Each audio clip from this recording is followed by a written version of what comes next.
Fl-aħħar sigħat f'pajjiżna kellna żewġ vittmi oħra li mietu kaġun tal-COVID-19.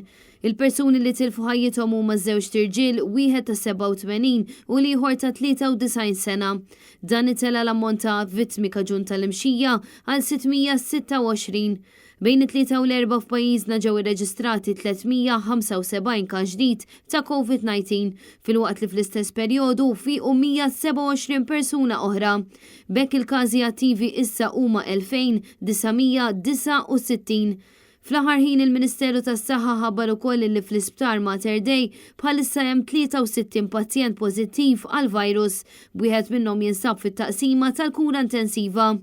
Kollox jindika li l-varjant ġdid tal-Omicron BA2 qed iwassal għal mewġa ġdida ta' infezzjonijiet tal-COVID madwar l-Ewropa. Dan il-varjant qed iwassal sabiex il-każi attivi tal-virus fir-Renju Unit, il-Ġermanja u l-Olanda fost oħrajn qed jinfirxu brata maġla ħafna.